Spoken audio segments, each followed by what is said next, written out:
అసెంబ్లీలో ప్రభుత్వం తమను తీవ్రంగా అవమానించిందని ఆవేదన వ్యక్తం చేశారు బీఆర్ఎస్ మహిళా ఎమ్మెల్యేలు. 4.5 గంటల పాటు నిలబడినా కనీసం 2 నిమిషాలు మాట్లాడే అవకాశం ఇవ్వలేదని వాపోయారు. మేము మాట్లాడతాం, ఇవ్వండి అని అడుగుతున్నాం. ఒక్కసారి మాకు మాట్లాడే అవకాశం ఇవ్వండి అని ఎంత చేసినా కూడా కనీసం 4 గంటలు నిల్చున్నాం కదా, కనీసం మనసు మారుతుందేమో వీళ్ళకి.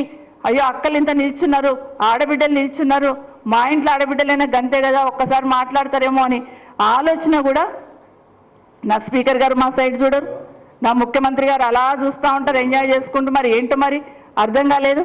అందరు కూడా అక్కడ ఉన్న వాళ్ళందరూ నిజంగా నేను 119 మందిలో 9 మందిని లేడీస్ కదా, 6 మంది కూర్చున్నారు కదా, 3 నిల్చున్నాం కదా.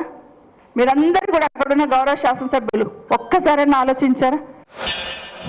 మా ఒక నిరసనను వ్యక్తం చేస్తూ మాకు మైక్ ఇవ్వండి అని చెప్పినా కూడా కనీసం మాట్లాడడానికి అవకాశం కల్పించకపోగా మేము నిల్చుంటే అక్కడ ఉన్నటువంటి శాసనసభ్యులు, మరీ ముఖ్యంగా జూనియర్ శాసనసభ్యులు మమ్మల్ని హేళన చేస్తూ మాట్లాడుతూ ఉంటే నిజంగా చాలా బాధ అనిపించింది. శాసనసభ చరిత్రలో ఇది మొట్టమొదటిసారి అనుకుంటా.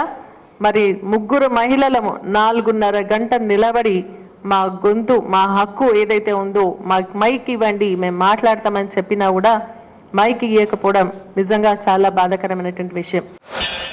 మేము 2 నిమిషాలు మాట్లాడతామంటే కూడా మరి మాకు ఈరోజు అవకాశం కల్పించలేదు. మరి ఎన్నోసార్లు మేము నిలబడే ఉన్నాం. ఈరోజు దాదాపు 4.5 గంటలు మేము అందరూ కూర్చొని ఉన్నారు, కానీ మేము 3 కూడా మేము నిలబడే ఉన్నాం.